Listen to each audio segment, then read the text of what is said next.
build a prison. They're trying to build a prison. They're trying to build a prison. They're trying to build a prison. For you and me to live in. Another prison system. Another prison system. Another prison system. For you and me.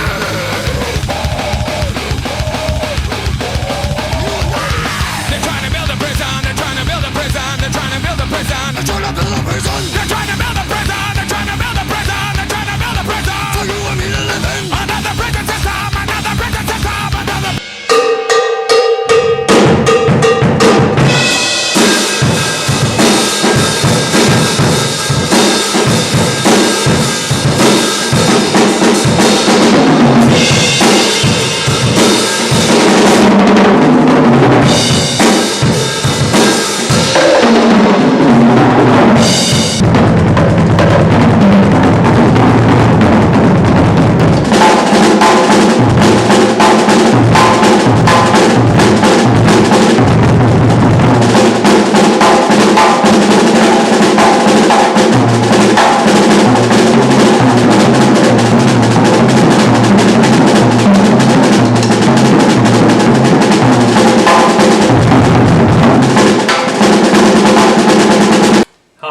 My name's Gunner. Welcome to my first drum channel on YouTube called World of Drumz with a Z on the end. You know, a couple months ago I started watching YouTube, getting interested in all the videos on there, and decided to type in drumming and percussion. Found out there's a ton of people out there that have got videos on there of them practicing, playing songs, all kinds of things. So I got inspired by that. So I decided to finally set up my drum set. I was a drummer back in the 80s, and I actually have not set up my drums or played for 25 years this year, 2009. So I unpacked them all. They were in great condition, except for the heads, of course. They were, you know, battered up. So the sound quality on them is not good. I'm just going to make do with what I can on them because I'm not replacing them all. In fact, one of the heads down here, my snare drum head, which I took off a little while ago, it was so cemented onto the snare drum rim, I couldn't even get it off. I had to chisel it off, and you can see right here where the rim of the head is just completely missing. So that goes to show you how much, you know, what kind of a beating they took in being in storage for, believe it or not, the last 25 years. So what's my purpose for putting in a drum channel?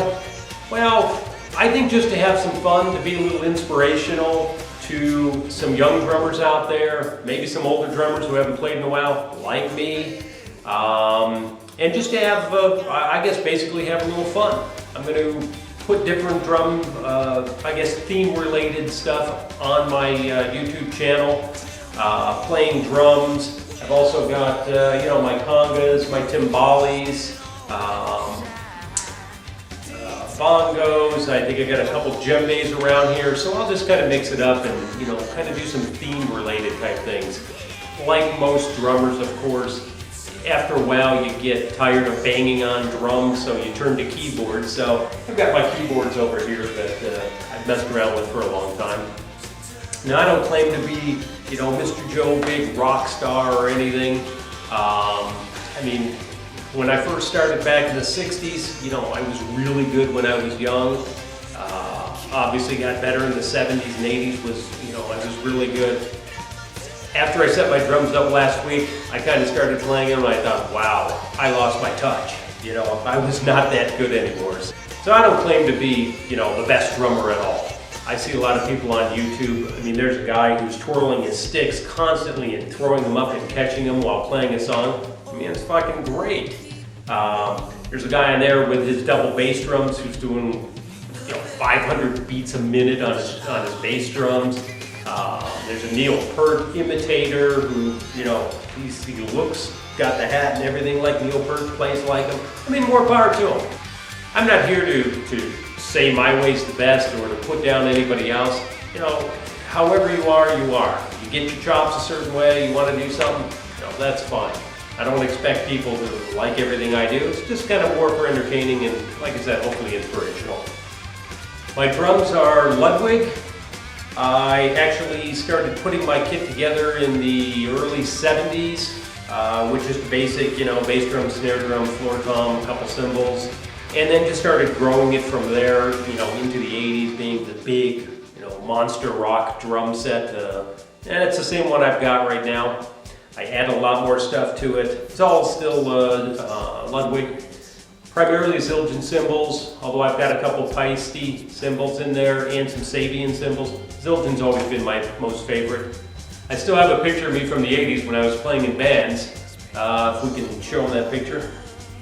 That's from 1984. Wow, I had a lot of hair back then.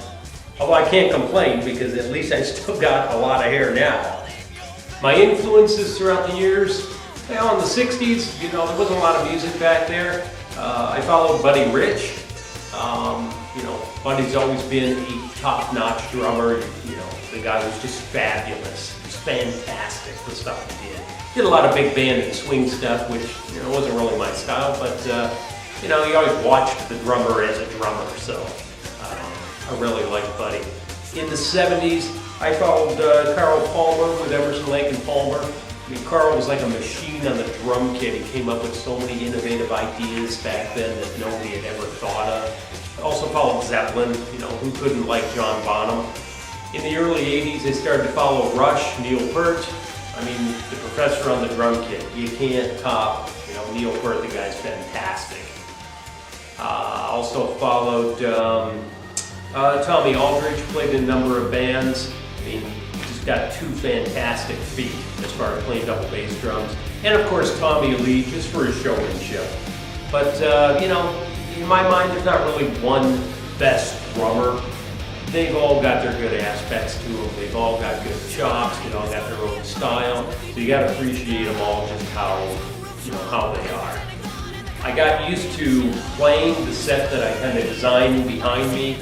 It doesn't work for a lot of different genres of music, primarily for heavy rock stuff because it's nice and big. I've tried to play some jazz and some other stuff like I see people playing. Mine's a difficult set to play because things are big and far away. But then again, I try it, and maybe that makes me a better drummer if I can do it. I obviously can't do it as well as a lot of drummers that have their stuff real low and have it real close. But my drum set is how it is, and I'm really not going to change it. At least not now. So, for me personally as a drummer, I see a lot of people bashing other drummers on YouTube and saying, well, you stole those chops from so-and-so, and you're a Neil Peart imitator. Everybody picks up their stuff where they can. I've borrowed stuff from Neil. I've borrowed stuff from Carl Palmer and Tommy Aldridge. It just fits into my style. I don't try to copy and be them. I may pick something up and put it into my style. If you want to be an imitator of another drummer, like a lot of Neil Peart imitators out there, more power to you. I don't give a fuck. I'm just here to, kind of put in this channel, maybe influence some people. So that's about it. I just thought I'd take this opportunity to kind of build this drum channel. It's been 25 years for me. Like I said, definitely not as good as I used to be, but if I can be inspirational to somebody, that's maybe the goal, and for me to have a little fun doing these videos. So I'll keep adding videos whenever I can, do different themes and stuff, and hopefully you'll keep watching. All right, thanks for checking out World of Drums. Peace out.